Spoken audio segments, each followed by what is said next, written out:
Capítulo 2. Después del festival. Si Adrian llevaba puesto ese sombrero, diría más tarde su sollozante amigo a la policía, era porque lo había ganado en una caseta de tiro al blanco en la feria de Basie Park, solo 6 días antes de su muerte. Estaba orgulloso de él. Lo llevaba puesto porque él amaba a este pueblucho del demonio, dijo Don Haggerty el amigo a los policías. Bueno, tranquilícese, indicó Haggerty al oficial Harold Gardner. Harold Gardner era uno de los 4 hijos varones de Dave Gardner. El día en que su padre había descubierto el cuerpo mutilado y sin vida de George Stanbrook, Harold Gardner tenía 5 años. En la actualidad, casi 27 años después, contaba con 32 y se estaba quedando calvo. Harold Gardner aceptaba como reales el dolor y el luto de Don Haggerty, pero al mismo tiempo le resultaba imposible tomarlo en serio. Ese hombre, si hombre podría llamársele, tenía los ojos pintados y llevaba unos pantalones de satén, tan ajustados que casi se le notaban las arrugas del pito. Con luto o sin él, con dolor o sin dolor, era un simple maricón, igual que su amigo, el difunto Adrian Mellon. Empecemos otra vez, dijo Jeffrey Reeves, el compañero de Harold. Salieron del falcón y caminaron hacia el canal. ¿Qué ocurrió entonces? ¿Cuántas veces tengo que repetirlo, idiotas?, exclamó Haggerty. Lo mataron, lo empujaron al canal. Para ellos, solo ha sido otra aventura en Macholandia. Don Haggerty se echó a llorar. Una vez más, repitió Reeves pacientemente. Salieron del falcón y entonces... En la sala de interrogatorios, en el mismo vestíbulo, 2 policías de Derry hablaban con Steve Dubai, de 17 años, en el departamento de pruebas. Primer piso. Otros 2 interrogaban a John Telaraña Garton, de 18. Y en el despacho del jefe de policía, quinto piso, el jefe Andrew y el ayudante del fiscal del distrito Tom Baudelaire interrogaban a Christopher Unwin, de 15 años. Unwin, vestido con jeans desteñidos, una camiseta grasienta y pesadas botas de ingeniero, estaba sollozando. Baudelaire se ocupaba de él porque lo consideraban, bastante acertadamente, el eslabón más débil de la cadena.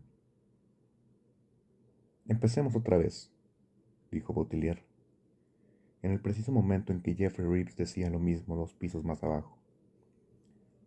No queríamos matarlo, balbuceó Unwin. Fue por el sombrero. No podríamos creer que aún lo llevara. Ya sabe, después de lo que Telaraña le dijo la primera vez. Creo que solo quisimos asustarlo. Por lo que dijo, interpuso el jefe Rademacher. Sí, a John Garton en la tarde del día 17. Sí, a Telaraña. Unwin volvió a romper en sollozos. Pero cuando lo vimos en dificultades tratamos de salvarlo. Al menos yo y Steve Dubai. No queríamos matarlo. Vamos, Chris, admítelo, dijo Baudelaire. Arrojaron al canal a ese mariquita. Sí, pero... Y los 3 han venido aquí para aclarar las cosas. El jefe Rademacher y yo les estamos agradecidos. ¿Verdad, Andy? Claro. Hay que ser muy hombre para reconocer lo que se le ha hecho, Chris. Entonces no los tropees mintiéndonos ahora. ¿Tuvieron la intención de arrojarlos en cuanto lo vieron salir del falcón con su amiguito, o no? No, protestó Chris Unwin con vehemencia. Baudelaire sacó un paquete de Marlboro del bolsillo de su camisa y tomó uno. Luego tendió el paquete a Unwin. ¿Un cigarro? Onwin aceptó el ofrecimiento. Botilier tuvo que perseguir el extremo con el cerillo para encendérselo, debido a que el muchacho le temblaba la boca. Pero si cuando vieron al que llevaba el sombrero no, preguntó Rademacher. Onwin dio una calada profunda bajando la cabeza. El pelo grasiento le cayó sobre los ojos y exhaló el humo por la nariz. Sí, reconoció en casi voz inaudible. Botilier se inclinó hacia adelante, con un destello en sus ojos cafés. Aunque su cara era la de un ave de rapiña, su voz sonó amable. ¿Qué has dicho, Chris? He dicho que sí queríamos arrojarlo al canal, pero no matarlo. Levantó la mirada con expresión angustiada, incapaz de comprender los extraordinarios cambios que se habían producido en su vida desde que saliera de su casa para participar en la última noche del Festival del Canal con los amigos a las 7:30 de la noche. Matarlo no, repitió. Y ese tipo que estaba bajo el puente, no sé quién era. ¿De qué tipo hablas? Preguntó Rademacher. Ya habían oído esa parte y ninguno de los dos la creía. Tarde o temprano, los acusados del asesinato sacaban a recluir algún misterioso tipo. Botilier había llegado a darle un nombre al asunto. Lo llamaba el síndrome del manco, por el personaje del fugitivo, aquella vieja serie de televisión. El tipo vestido de payaso, dijo Chris Engwin, estremeciéndose. El tipo de los globos. Los habitantes de Derry consideraban que el Festival del Canal, que se desarrolló entre el 15 y el 21 de julio, había sido un gran éxito. Algo bueno para la moral, la imagen de la ciudad y el bolsillo. Los festejos de esa semana se celebraban en el centenario de la inauguración del canal, que corría por el centro de la ciudad. Había sido ese canal el que abriera plenamente a Derry al comercio de la madera entre los años de 1884 y 1910, dando origen a los años de bonanza de Derry. La ciudad fue acicalada de este a oeste y de norte a sur. Ciertos baches de los que algunos decían que llevaban más de 10 años y ser reparados, fueron debidamente rellenados con chapopote, hasta que las calles quedaron parejas. Los edificios municipales fueron arreglados por dentro y pintados por fuera. Desaparecieron los peores letreros inscritos en Base Park, muchos de ellos manifestaciones contra los homosexuales, tales como maten a todos los maricas y el SIDA es el castigo de Dios, maricas del infierno. Borrados de los bancos y las paredes de madera que cerraban el pequeño puente cubierto sobre el canal, conocido como el Puente de los Besos. Se instaló un museo del canal en 3 locales del centro, con material de Mike Hanlon, bibliotecario e historiador aficionado de la ciudad. Las familias más antiguas de la población prestaron gratuitamente sus tesoros y durante la semana del festival, casi 40,000 visitantes pagaron 25 centavos por cabeza por ver menús de 1890, herramientas de leñadores originarias de 1880, juguetes de los años 20 y más de 2,000 fotografías, así como 9 rollos de películas sobre la vida en el Derry del siglo pasado. El museo estaba patrocinado por la Sociedad de Damas de Derry, la cual vetó algunos de los objetos que Hanlon proponía exponer. La notable silla trampa que databa de 1930 y fotografías de la banda de Bradley después del famoso tiroteo. Pero todos reconocieron que era un verdadero éxito y en realidad nadie quería ver esas antigüedades macabras. Era mejor acentuar lo positivo y eliminar lo negativo, como decía la vieja canción. En el parque había una carpa enorme de lona a rayas donde se vendían refrescos todas las noches. Una banda daba un concierto. En el Parque Basie se instaló una feria con atracciones y juegos administrados por los vecinos.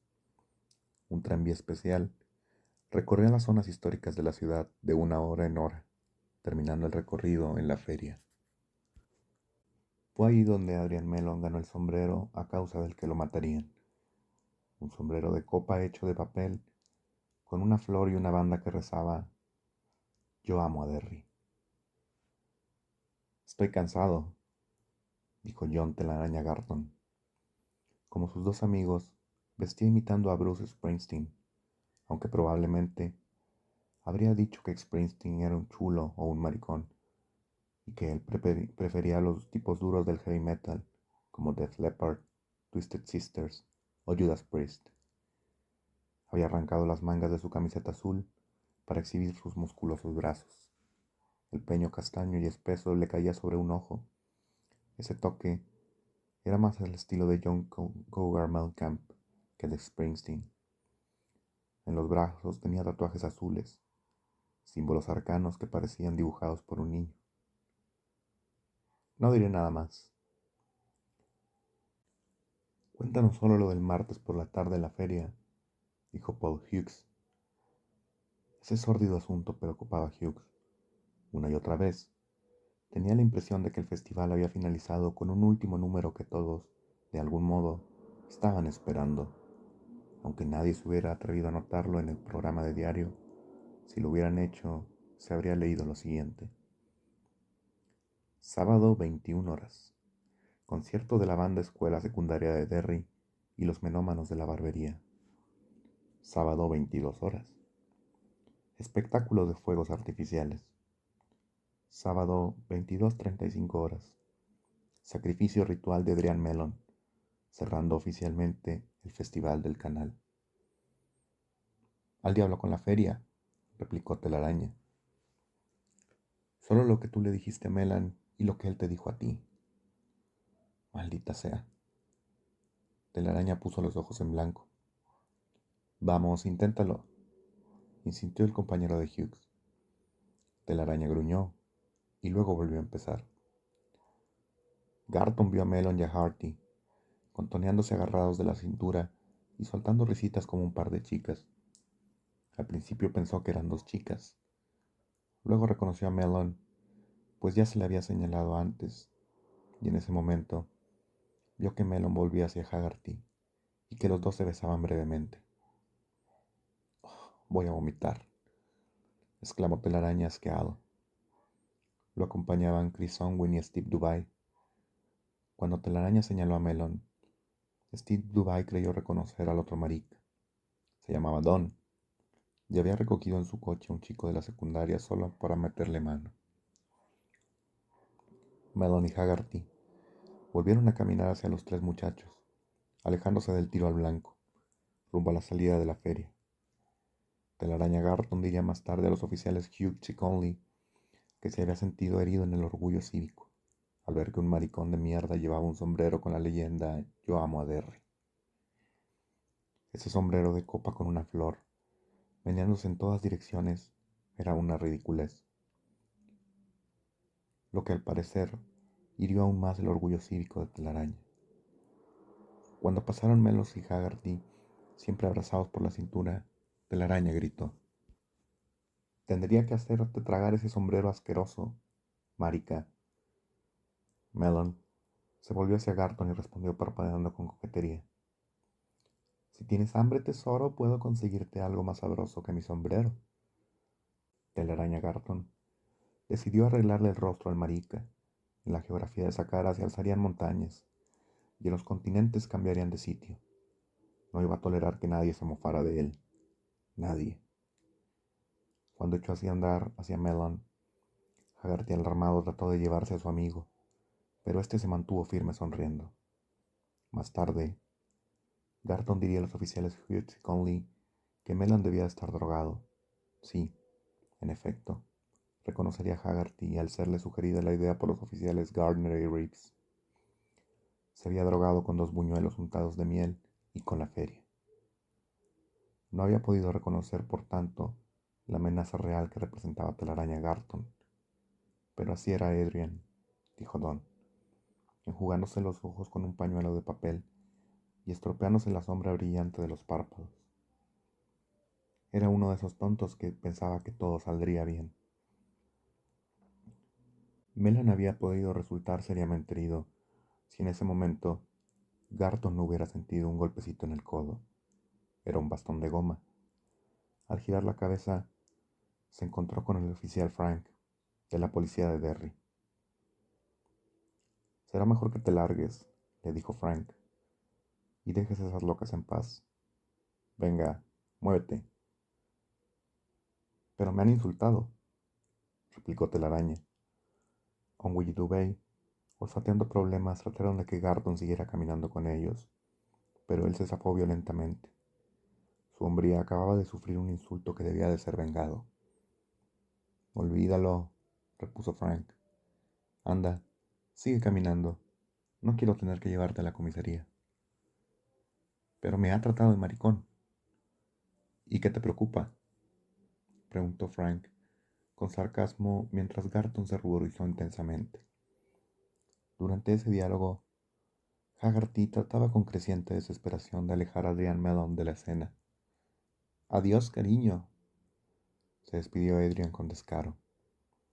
Cierra el picó, le dijo Frank. Vete de aquí. Garton se abalanzó contra Mellon, pero el oficial lo sujetó. Basta ya, advirtió. ¿O quieres acabar en el calabozo?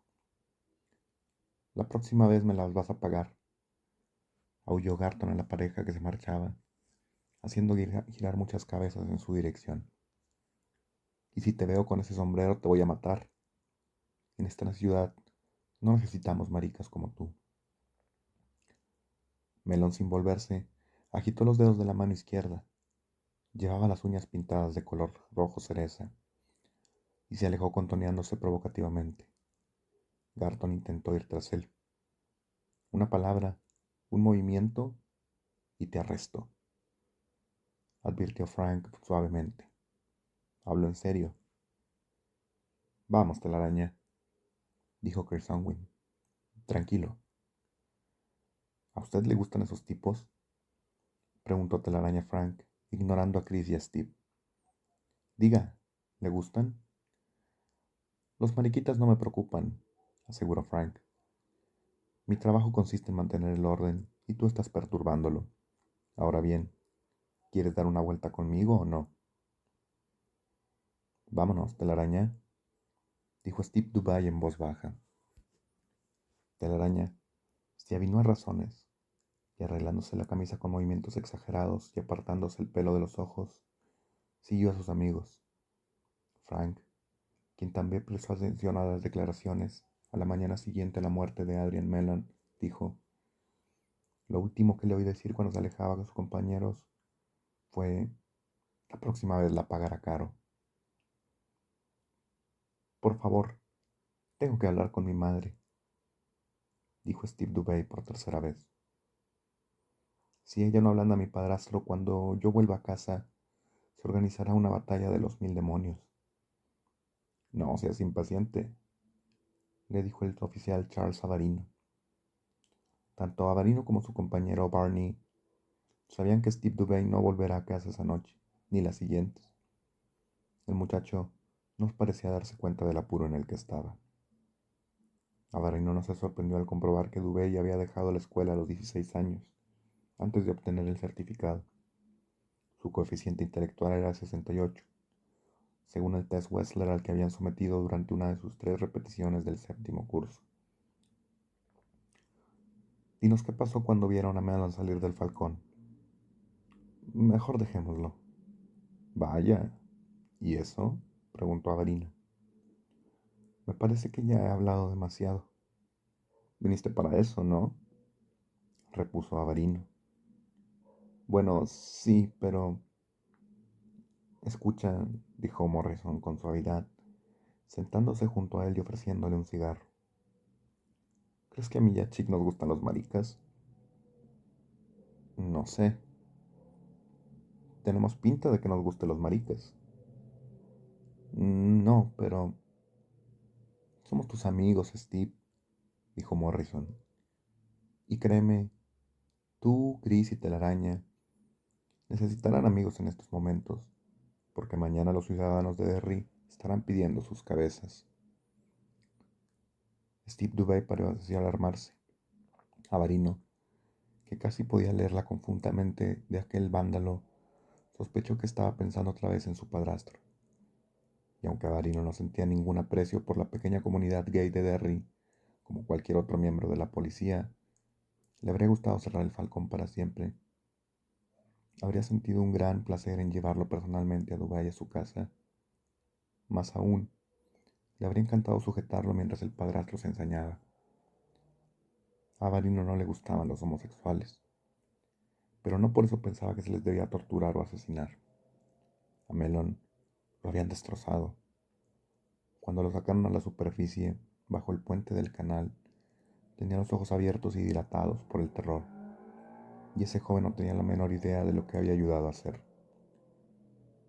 No queríamos hacerle daño, repitió Steve.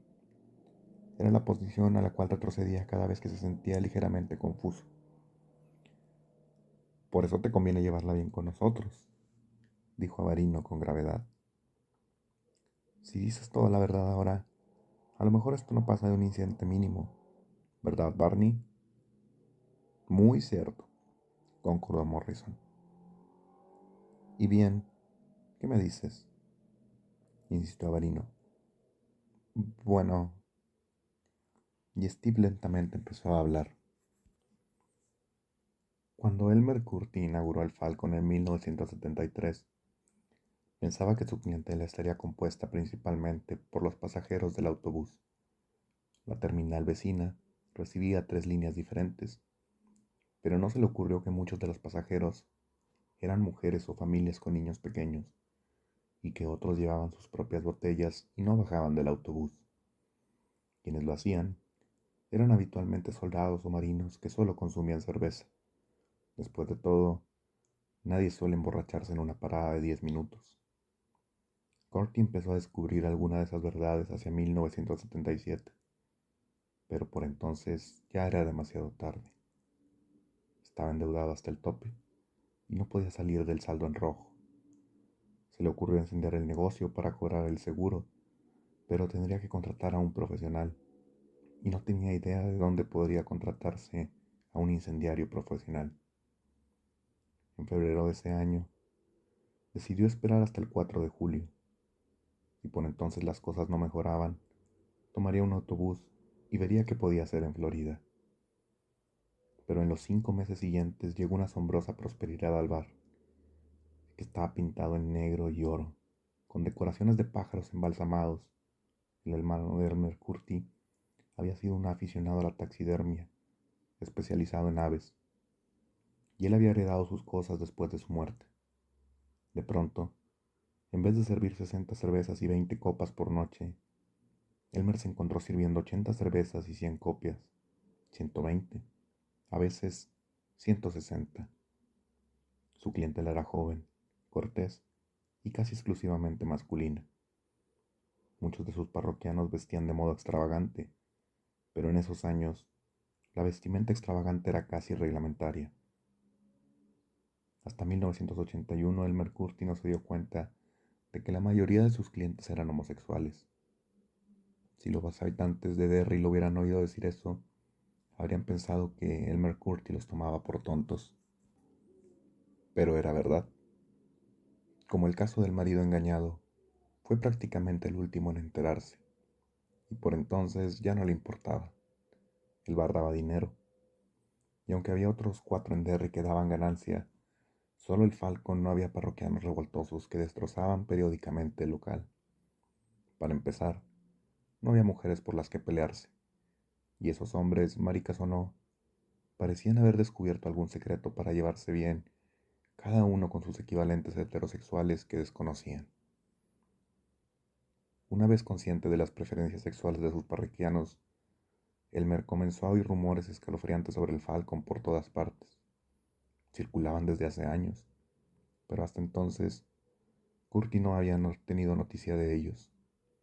Los narradores más entusiastas de esas anécdotas, según llegó a notar, eran hombres que no se habrían dejado llevar al Falcon ni a punta de pistola. Sin embargo, parecían sumamente enterados. Según esos rumores, en una noche cualquiera se veía ahí a hombres que bailaban abrazados, frotándose en la pista de baile, a hombres que se besaban en la boca, sentados a la barra, a hombres que se hacían porquerías en los baños. Supuestamente en la trastienda se podía pasar un rato agradable. Allí había un tipo fornido con un uniforme nazi, que tenía el brazo engrasado casi hasta el hombro, y se ocupaba de uno ahí con mucho gusto. Ninguna de esas cosas era cierta. Si alguien iba ahí para aplacar la sed con una cerveza o una copa, no veía nada fuera de lo común. Había muchos hombres, eso sí, pero lo mismo pasaba en miles de bares de obreros de todo el país. La clientela podía ser gay, pero gay no quiere decir estúpido. Si querían hacer locuras, iban a Portland.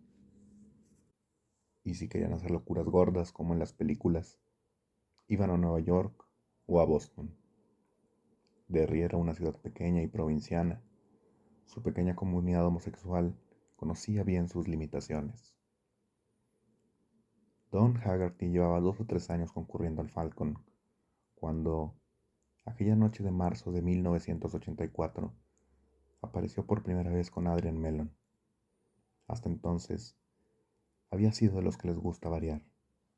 Rara vez se presentaba con el mismo acompañante más de unas 5 o 6 veces.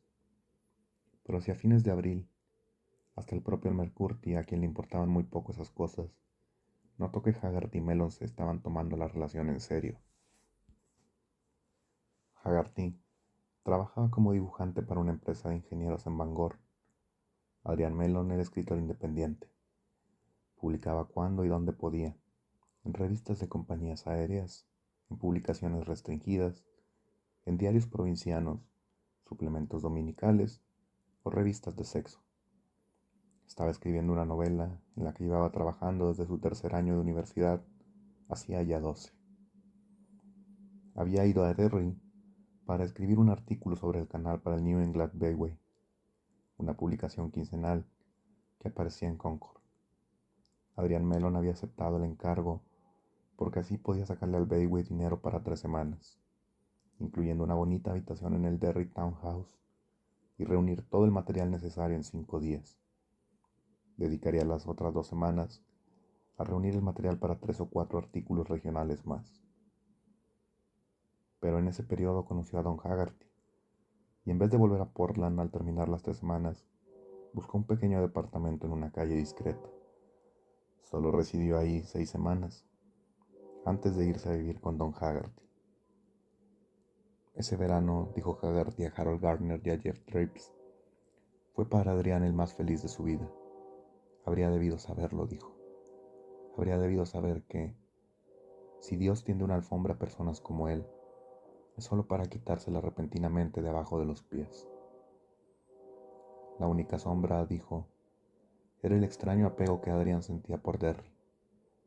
Tenía una camiseta con la leyenda Maine es bonito, Derry es genial, y una chamarra del equipo de los Tigres de Derry, del instituto local y el sombrero, por supuesto. Haggerty aseguraba que esa atmósfera le resultaba vital y vigorizantemente creativa. Tal vez había algo de cierto en eso, pues Adrian había sacado la novela que languidecía en un baúl, esa vez por primera vez en casi un año. Entonces, ¿era cierto que estaba trabajando en ella?, preguntó Gardner a Haggerty.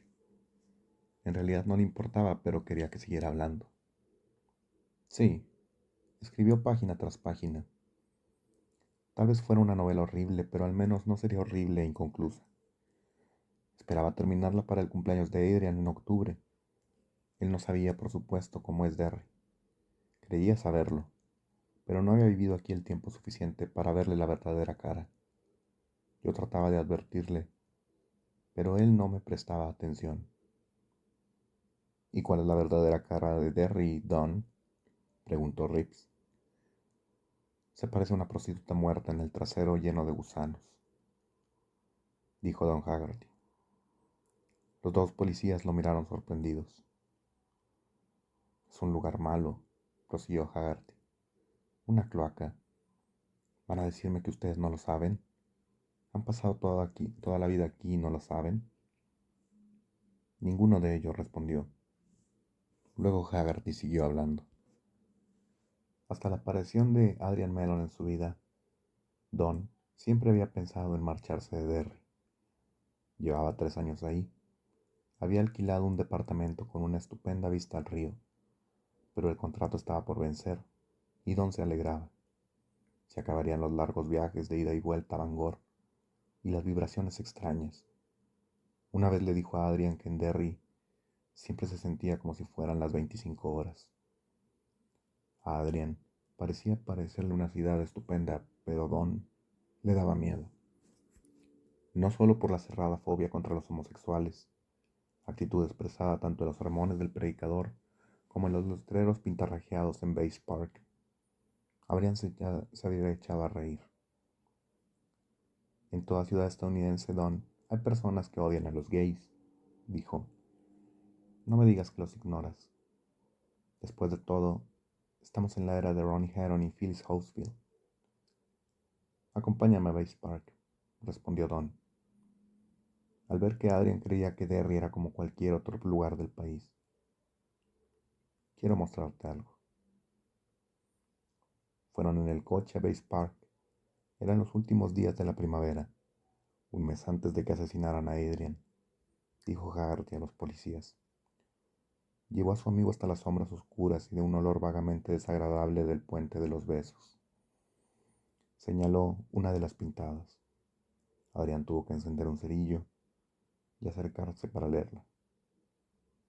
Enséñame el pito, marica, y te lo cortaré. Sé lo que piensa la gente acerca de los homosexuales, dijo Don. En Dayton, cuando era adolescente, me dieron una paliza en una parada de camioneros.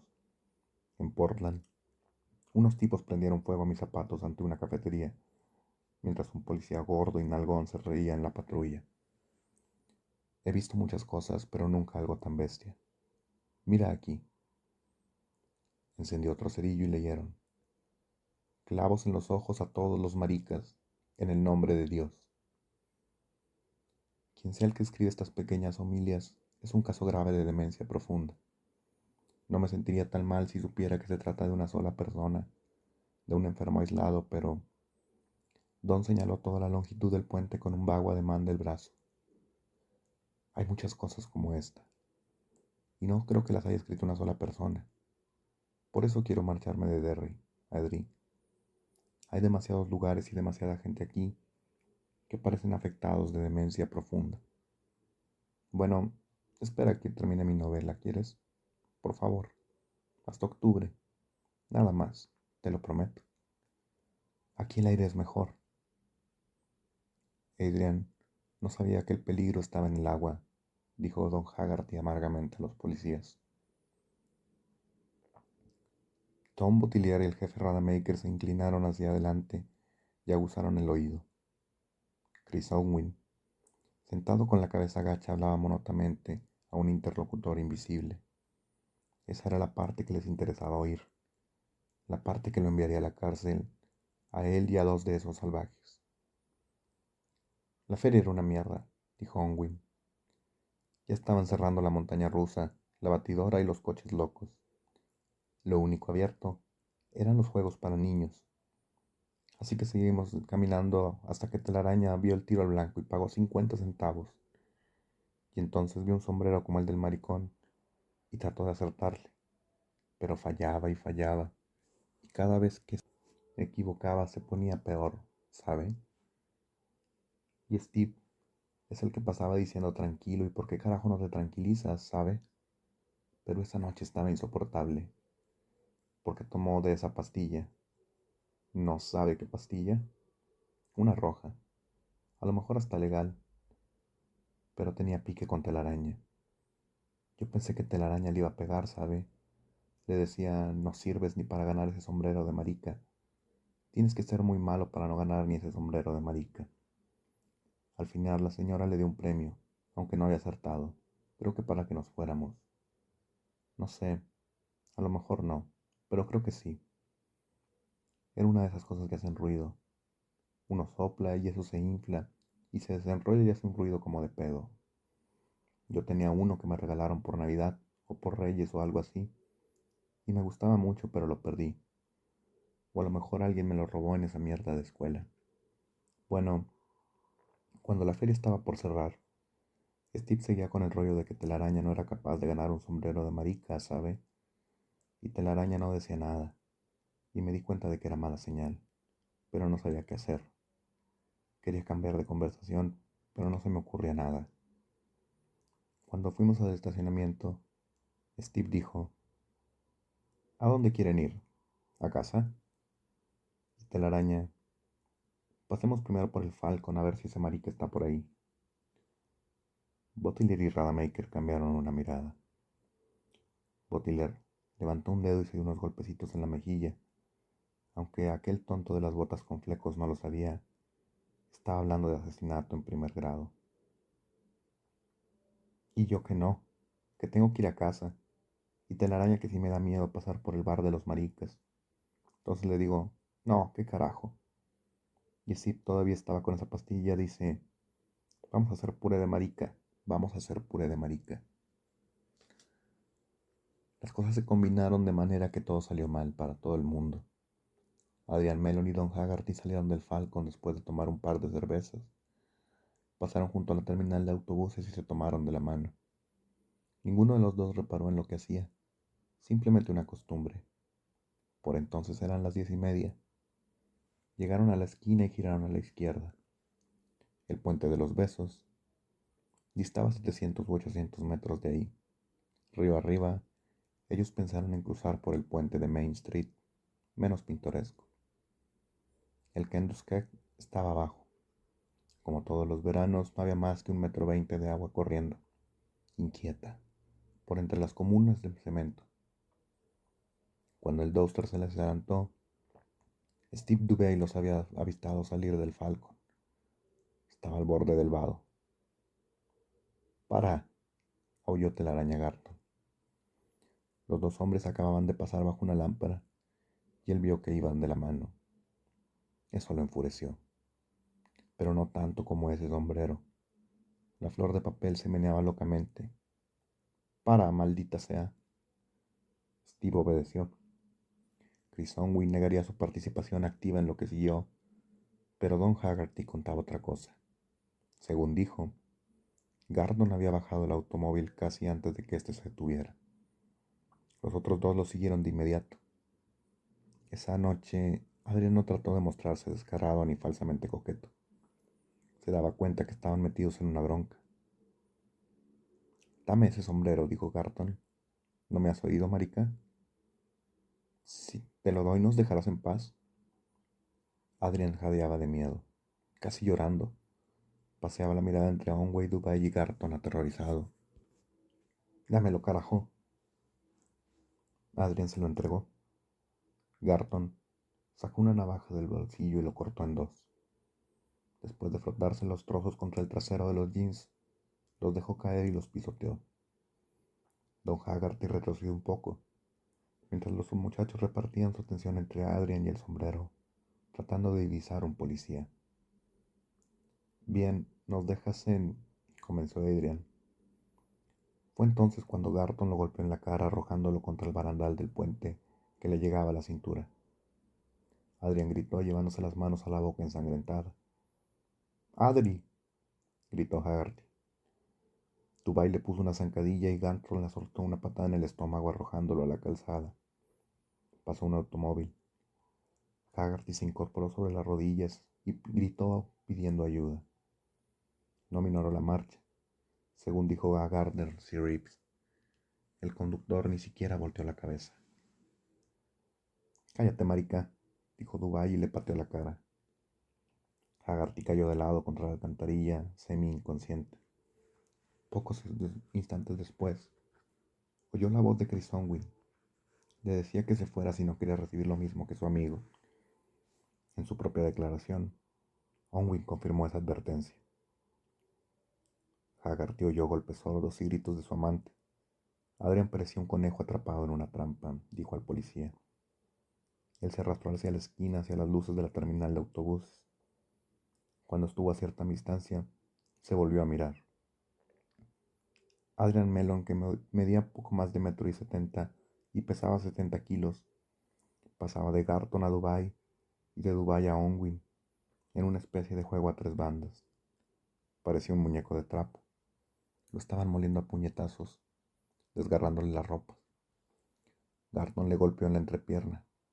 De la boca le brotaba sangre empapándole la camisa. Telaraña Garton llevaba dos gruesos anillos en la mano derecha, uno de la secundaria de Derry, el otro que había sido hecho en una clase de taller. Sobresalían las letras D.B. Eran las iniciales de los Dead Bugs, un conjunto de heavy metal que él admiraba. Los anillos habían partido el labio superior de Adrian, destrozándole 3 dientes. ¡Socorro!, chilló Haggerty. ¡Socorro! ¡Socorro! ¡Lo están matando! Los edificios de Main Street permanecían a oscuras. Nadie acudió a ayudarlo, ni siquiera de la única isla de luz blanca que señalaba la terminal de autobuses. Haggerty no lo entendió. Allí había gente. Él había visto pasar con Adri. ¿Era posible que nadie acudiese en su ayuda? ¿Nadie en lo absoluto? ¡Socorro! ¡Socorro! ¡Lo están matando! ¡Socorro! ¡Por el amor de Dios! ¡Socorro!, susurró una voz muy baja a la izquierda de don Haggerty, y luego oyó una risita. ¡Al agua!, gritaba Garton en ese momento. Los tres habían estado riendo mientras castigaban a Adrian. «Al agua con este marrano». «Al agua, al agua, al agua», repitió Dubái riendo. «Socorro», volvió a decir la vocecita. Y aunque sonaba grave, se repitió que aquella risita era aguda. Era como la voz de un niño que no puede contenerse. Haggerty bajó la vista y vio al payaso. Fue en ese punto cuando Gardner y Reeves comenzaron a dudar de cuanto Haggerty decía, pues el resto fue un delirio lunático.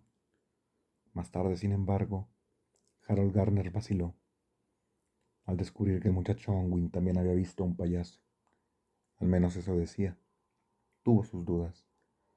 Su compañero no las tuvo, al menos jamás las reconoció. «El payaso», dijo Haggerty. Parecía una mezcla de Ronald McDonald y Bozo, aquel viejo payaso de la tele. Al menos eso pensó en un principio. Eran los mechones de color naranja lo que lo llevaba en esa comparación, pero más tarde, al pensarlo mejor, se dijo que el payaso no se parecía a ninguno de ellos dos. La risa pintada sobre el maquillaje blanco no era color naranja, sino rojo, y sus ojos despedían un extraño brillo plateado. Lentes de contacto, quizás. Pero una parte de él había pensado entonces, y seguía pensando, que tal vez aquellos ojos eran realmente color plata. Llevaba un traje holgado con grandes botones color naranja. En las manos, guantes como de caricatura. «Si necesitas ayuda, Don», dijo el payaso, «puedes tomarle un globo».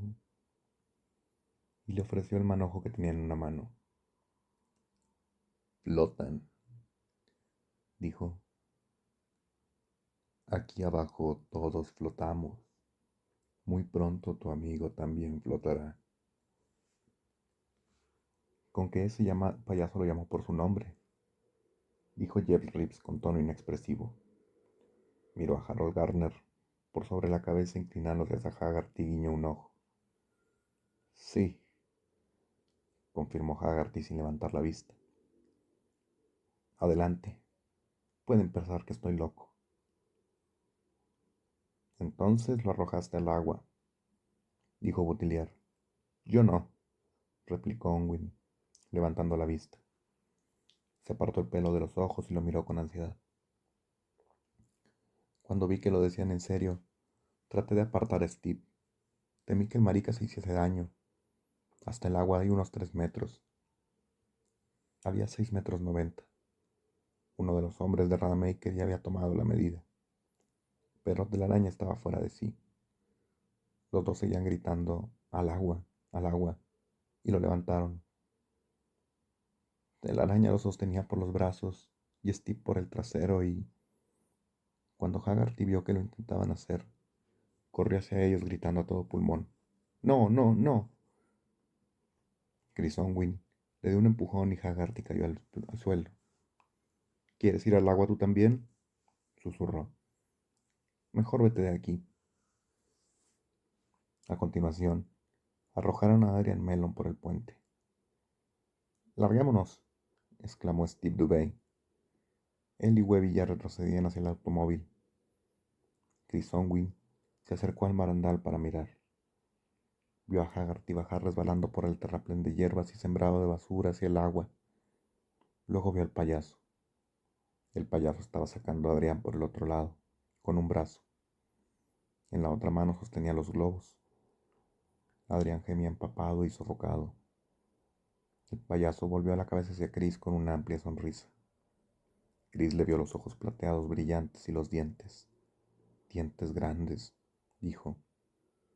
Como los del león del circo, dijo. Es decir, así de grandes. Entonces vio al payaso tirar de un brazo de Adrian Mellon hasta pasárselo por encima de los hombros. ¿Y entonces, Chris?, dijo Botilier. Esa parte lo aburría. Los cuentos de hadas lo aburrían desde los 8 años. No sé, dijo Chris, porque en ese momento Steve me agarró y me empujó hacia el coche. Pero creo que le mordió el sobaco. Volvió a levantar la vista inseguro. Creo que le mordió el sobaco, como si quisiera comérselo, como si quisiera comerle el corazón. No ocurrió así, dijo Haggerty, cuando le dieron a leer la declaración de Chris Onwin. El payaso no habría arrastrado a Adrián hasta la ribera contraria. Al menos él no lo había visto, y podía asegurar que a estas alturas había sido más que un observador imparcial. A estas alturas estaba fuera de sí. ¡Qué demonios! El payaso, dijo, estaba cerca de pie, cerca de la ribera opuesta, con el cuerpo chorreante de Adrián entre los brazos. El brazo derecho de Adrián asomaba tieso por detrás de la cabeza del payaso.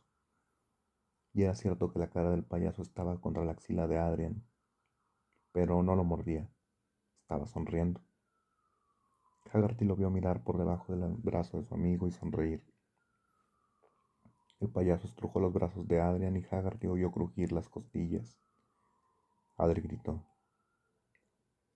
«Flota con nosotros, Don», dijo el payaso con su boca roja y sonriente, y entonces señaló con una mano enguantada hacia debajo del puente. Ahí flotaban no 10, ni 100, sino miles de globos, rojos y azules, verdes y amarillos, y en cada uno se leía «Yo amo a Derry». Bueno, parece que había muchos globos, dijo Rip, dedicando todo guiño a Harold Garner. Puede pensar lo que quiera, reiteró Haggerty, con la misma voz cansina. ¿Y usted vio todos esos globos?, dijo Garner. Don Haggerty levantó levemente las manos delante de su cara. Los vi con tanta claridad como veo mis dedos en este momento. Miles de globos. Ni siquiera se podía ver los pilares del puente. Ondulaban un poco y parecían saltar. Se oía un ruido extraño, grave y chirriante que hacía al frotarse entre sí, y cordones. Había una selva de cordones blancos colgando. Parecían blancas hebras de telaraña. El payaso llevó a Adri ahí abajo. Vi cómo su traje rozaba aquellos cordones. Adri emitía unos ruidos horribles, como si se ahogara. Eché a andar hacia él, y el payaso volvió la cabeza. Entonces le vi los ojos y comprendí de inmediato quién era. ¿Quién era, Don?, preguntó Harold Garner suavemente. Era Derry, dijo don Haggerty. Era esta ciudad. ¿Y qué hizo usted entonces?, quiso saber Reeves. Eché a correr, respondió Haggerty y prorrumpió en lágrimas. El 13 de noviembre, un día antes de que John Garner y Steve Dubay fueran juzgados en el tribunal de Derry por el asesinato de Adrian Mellon, Harold Garner fue a ver a Tom Botilier, fiscal auxiliar. Quería hablar de ese payaso. No había ningún payaso, Harold, Los únicos payasos esa noche eran esos tres muchachos, lo sabes tan bien como yo. Pero hay dos testigos.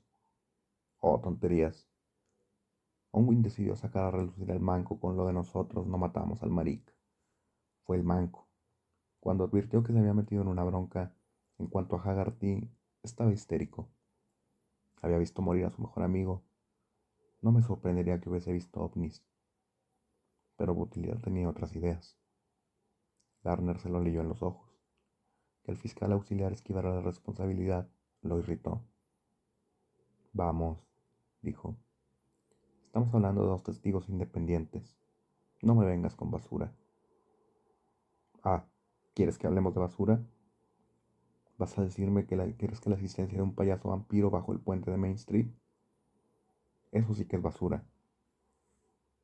Bueno, no es lo que quiero decir, pero... ¿O que Haggerty vio un billón de globos, todos con la misma leyenda que llevaba su amante en el sombrero? Porque eso también es basura. No, pero... Entonces, ¿para qué le das vueltas a todo esto? Deja de interrogarme a mí, rugió Garner. Los dos escribieron lo mismo, y ninguno de ellos sabía lo que el otro estaba diciendo. Baudelaire estaba sentado a su escritorio jugando con un lápiz. En ese momento dejó el lápiz, se levantó y se acercó hacia Harold Gardner, aunque media 12 centímetros antes. Gardner retrocedió un paso. ¿Quieres perder el caso, Harold? No, por supuesto. ¿Quieres que esos mierdas salgan a la libertad? No. Bien, ya que estamos de acuerdo en lo básico, te diré exactamente lo que pasó. Sí, probablemente había un hombre bajo el puente esa noche. Tal vez sea cierto que iba disfrazado de payaso, pero creo que era un simple borracho o un vagabundo vestido con harapos. Probablemente estaba ahí buscando monedas caídas o restos de comida. Sus ojos hicieron el resto, Harold. ¿No crees que eso sea posible? No lo sé, dijo Harold. Quería dejarse convencer, pero dada la exactitud de las dos descripciones, no, no lo creía posible. Y aquí vamos al fondo del asunto. Si introducimos a ese individuo en el caso, el abogado defensor se agarrará a eso con uñas y dientes.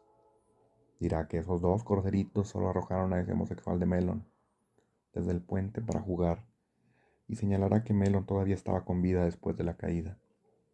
Para eso cuenta con el testimonio de Haggerty y el de Onwin. Sus clientes no cometieron asesinato. Oh, no.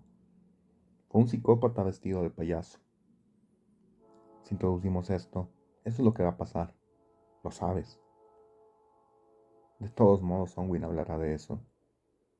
Pero Haggerty no, dijo Baudelaire. Porque él sí entiende. Y si Haggerty no lo confirma, ¿quién va a creerle a Onwin? Bueno, para eso estamos nosotros, repuso Harold Gardner con una amargura de la que él mismo se sorprendió. Pero supongo que no diremos nada. No la tomes conmigo, replicó Butilier, levantando las manos. Ellos lo mataron. No se limitaron a arrojarlo del puente. Garton llevaba una navaja.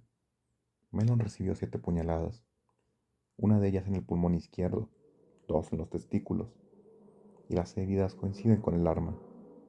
Tenía 4 costillas rotas. Eso lo hizo Dubai con un abrazo de oso.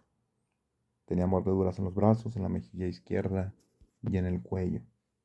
Creo que eso fue obra de Onwin y Gardon, aunque solo coincide y probablemente no sirva como prueba. Y sí, faltaba un gran trozo de carne de la axila derecha. ¿Y qué? A algunos de ellos les gustaba morder de veras.